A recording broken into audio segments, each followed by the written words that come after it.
So I was asked to talk about the Canadian market, so I'll explain as best as I can from what I've experienced so far, what I know from a little bit of history. So I can definitely say that there's a lot of potential to grow the market, as you can see from my title up there in red. Uh, I think that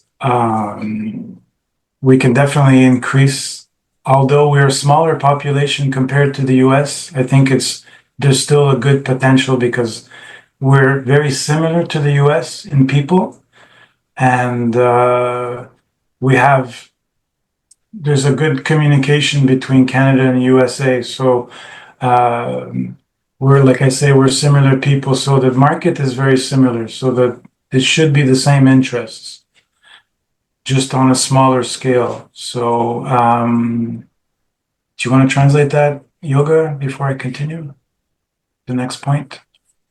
Ya, jadi untuk pasar Kanada sendiri, teman-teman, ya, Denny melihat bahwa banyak potensi untuk perkembangan pasar di Kanada, gitu ya. Mungkin secara statistik belum sebesar US, tapi masih mirip dengan pasar di US, ya, di mana US kan eh, merupakan salah satu negara terbesar yang kita ekspor, begitu. Tapi di Kanada sendiri masih banyak potensi untuk perkembangan pasar ikan hias ini sendiri. Okay. Oke. So, first point is that many people are still not aware that they can buy from breeders in Indonesia and other countries or know what a transshipper is. So, we are growing awareness. So, I've noticed there's a lot of people don't know what a transshipper is. And for that, I've tried to create more awareness. I've tried to do more publicity. And I actually took a different approach I would have to show my other banner from the beginning where I tried to market this as import your own fish. Did you know you can import your own fish? So by not using the word transshipping, so I marketed the whole thing as a service, and which actually that's what we're doing, right? We're giving out a service. So I continue to try to educate people about importing and to create awareness continually. And I think this is paying off. And so that's one point. Do you want to translate that? Oke. Jadi poin pertama ini teman-teman, Denny melihat bahwa banyak eh, buyer mungkin ya, potensial buyer di Kanada yang belum tahu apa itu transceiver gitu. Jadi Denny membuat Ya, mondar-mandir. pendekatan yang berbeda. Jadi Denny menjelaskan bahwa ke orang-orang di Kanada lebih ke arah ini loh, kita bisa import ikan hias dari luar negeri. Jadi tidak menjelaskan kita sebagai transshipper yang mungkin bahasa yang agak susah gitu ya untuk dipahami. Jadi dia menjelaskan bahwa ini adalah kemudahan import ikan hias bagi mereka untuk meningkatkan kesadaran bahwa mereka nih bisa loh dengan mudah impor ikan hias ke Kanada dari luar negeri gitu, dan sepertinya ini berhasil begitu. Jadi ini akan terus dilakukan gitu. Right. So Oke. I'll continue to promote and to grow it, and this is by talking to people, and I am getting more involved with local fish clubs and in groups. So it will increase our share if we continue to promote a positive attitude and a positive experience. You want to translate that quickly, Yoga?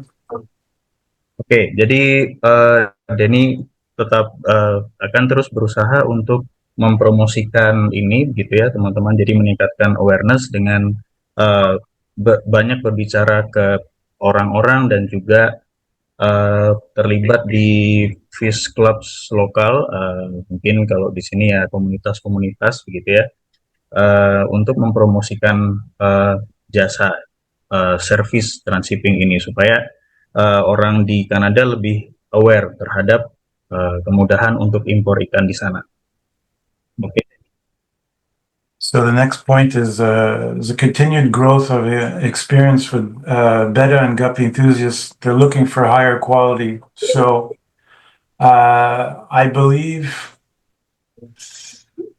that because of people being more experienced with betta and guppy over the years, there's been how could I say, an influx of better quality fish through enthusiasts and through hobbyists, that we're seeing that they're more experienced today. Canadians have better quality fish in their hands, and they're continuing to want that better fish. I'm seeing more. Perhaps because I know I imported a lot of guppy. Originally, before I became a transshipper, I brought in a lot of guppies from Thailand, not from Indonesia. But um, so who's talking? There was a distribution of fish. So I think that as people got educated and they started to breed betta and breed guppy, uh, we're seeing that there's more on the market here. As to if we go back 5 years, there was a lot less, especially with guppy. And that was one of the reasons I started my little guppy farm and my selling guppies, which some people might know is called Colors Guppy Farm. And so I think this is a factor. I see this is from what I see also from transshipping, is that I see it. There's a lot of betta and there's more and more guppy coming in and more people asking about guppy. So this is always going to be a market. I think it's continually growing. Yoga. Oke. Ya, poin kedua adalah uh, peningkatan ya tuh, perkembangan dari entusias atau penggiat atau penggemar beta dan guppy itu yang sudah berpengalaman itu semakin banyak. Jadi mereka mencari ikan-ikan dengan kualitas yang lebih baik gitu ya, terutama di beta dan guppy. Denny melihat ini meningkat gitu ya, dibandingkan 5 tahun yang lalu itu jauh lebih sedikit. Dan itu juga yang mengawali gitu ya, Denny waktu itu untuk uh, mengimpor banyak guppy dari Thailand dan juga dari Indonesia, dan mulai berjualan guppy juga waktu itu dengan nama Colors Guppy Farm. Um, tapi ya intinya Denny melihat bahwa mulai banyak uh, penggiat atau penggemar beta dan guppy yang uh, menginginkan kualitas yang lebih baik. Jadi ini akan menjadi pasar yang baik juga di dua jenis ini begitu. Okay. So the next point was wild bettas. There's wild bettas and gourami. There is obviously more interest in these fish this year, and I had read a consumer report from the U.S. I actually watched a video too of somebody very well educated who said that this would be a trend this year, starting new trend, that people would show more interest in wild bettas like Antuta, Macros, Stoma, Albi Marginata, and Canoids. Also, with the Thailand types like the Splendid Trio, the Smardina and Mahachai, and the Embellis. I think those are all very interesting types of betta, and I didn't name any of the gourami, but wild gourami is interesting, but I think we know it's a little harder to take care of. But I definitely saw more of these types of fish coming through here. Yes. And I think that's something too that people should offer more, especially the Splendid types. I'll translate that. Ya, jadi di tahun 2024 ini ada peningkatan apa ya, minat gitu ya di wild betta dan juga gurami. Kemudian juga di wild betta sendiri itu terutama di Macrostoma albimarginata dan juga Canoides, lalu juga uh, Thailand Splendens trio, Smaragdina, Mahacai dan juga Imbelis itu menjadi pasar yang cukup menarik gitu di Kanada. Dan ya gurami juga lumayan sudah banyak ya kita ekspor ke Kanada, cuman mungkin di sana agak sulit untuk dirawat, tapi ya mungkin teman-teman di sini bisa lebih banyak menawarkan gurami juga. Dan ya, jadi ada peningkatan di minat terhadap wild betta dan juga gurami terutama. Oke. Okay, so that's for me. I think that's a focus for next year, 2025, and even that I've started to sell some with my partner that I partnered with, and I think this is a good market.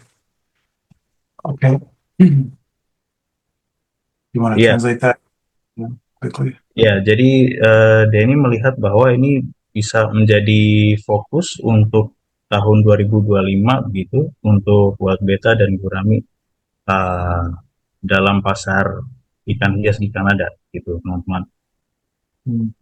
Myself, I have a 55-gallon tank full of smaragdinas. So, and they're all very happy all together, and I enjoy this fish.